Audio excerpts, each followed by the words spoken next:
I always make it a point not to speak where there are tomatoes at lunch. And I was over checking with Ralph Monroe on a historic reference. Of course, he didn't know the answer. I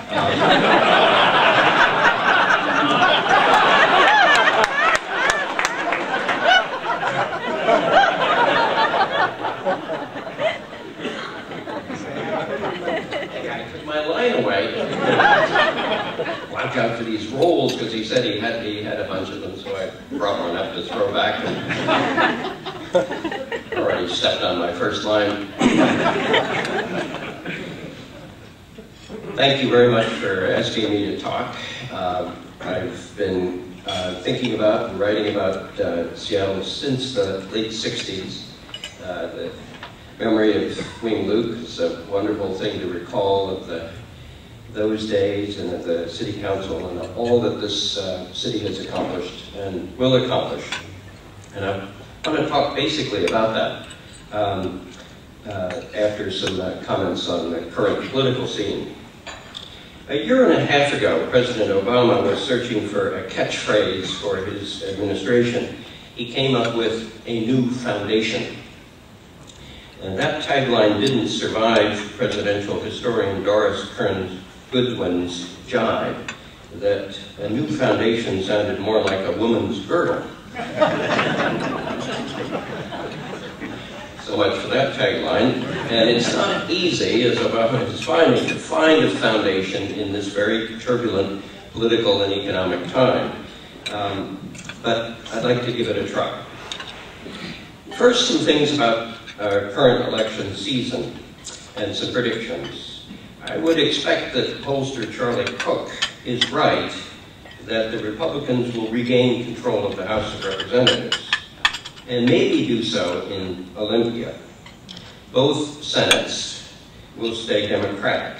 I think Patty Murray will win a fourth term in the Senate, largely because Dino Rossi doesn't have a compelling vision of change, which you usually need to defeat a powerful incumbent. Yesterday's election results in Arizona and Florida would seem to indicate that the Tea Party phenomenon may be losing steam. Maybe it's just that the media is getting bored. But I would look for Republicans to gain at least one congressional seat in this state, either the 2nd or the 3rd district. Wary of too much change when everything else is churning very fast, state voters probably won't pass many of the November initiatives, including, unfortunately in my view, the income tax measure I-1098, which suffers from too much union support and not enough business support. But the growing libertarian side of our electorate will pass measures allowing private liquor sales and probably private workers' compensation packages, sending at least a small message about scaling back government. Voters here, as elsewhere, are very unhappy with the current state of politics, and justifiably so. But they are uncertain where to turn, since they are also very unhappy with the Republican alternative, or really the lack of alternatives. The Tea Party insurgency doesn't seem to amount to much out here. It's more like herbal tea.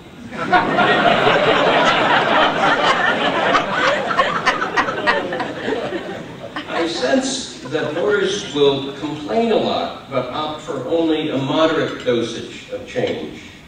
They will hedge their bets by opting for divided government as a way to force the polarized parties to work together. Divided or coalition government seems to be the cure du jour these days, as in Britain and in Australia.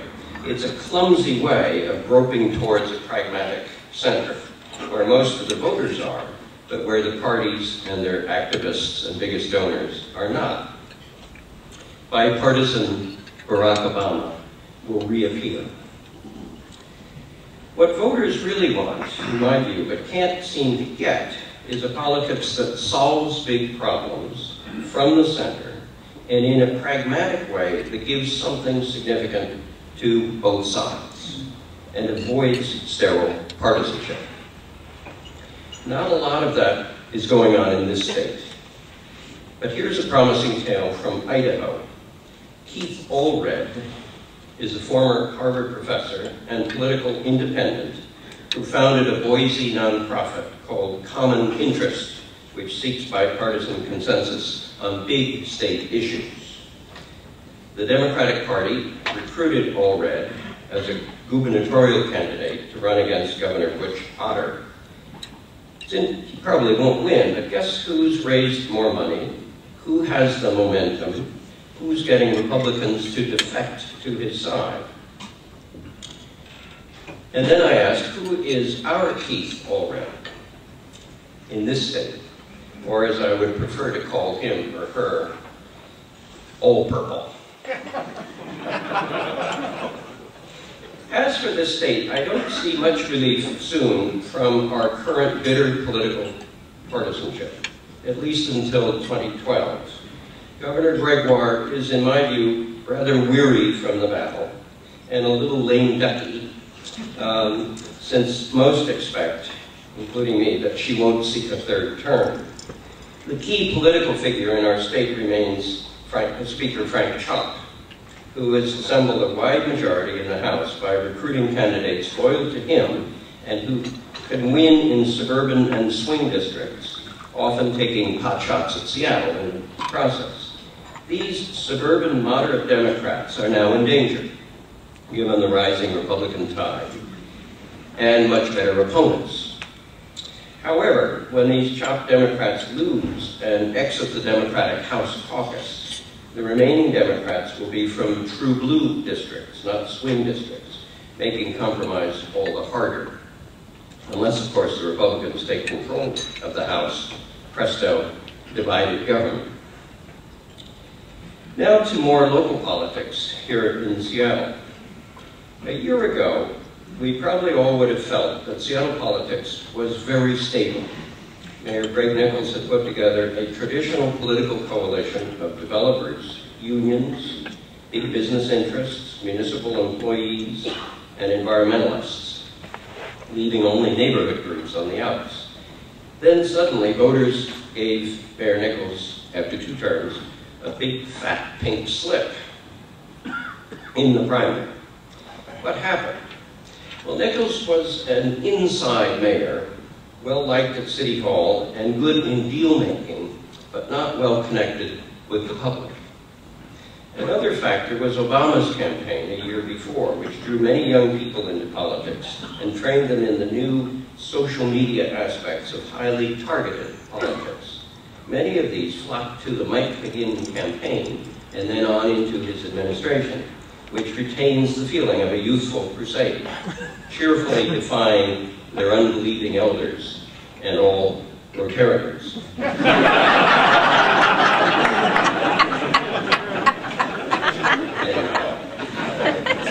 Authenticity is a key value for these young voters who are deeply cynical about conventional politics and super quick at detecting phoniness.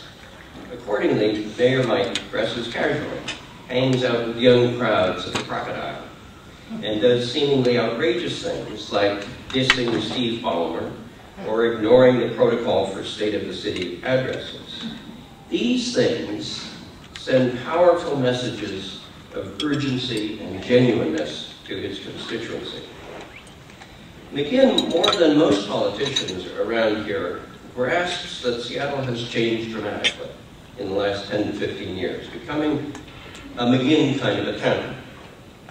Seattle had been, during the long Cold War boom that greatly favored the region and our economy, a classic city of the last move. People moving here in mid-career psychologically considered it a place to settle down, to join the Rotary, to get involved in local schools. It's the last move, I'm staying. They were the ones who took the legendary fork from the Oregon Trail West, the one leading to farmland, not to gold fields. And they built, particularly in the 70s and 80s, an admirably civic-minded culture, which I call Civic Seattle.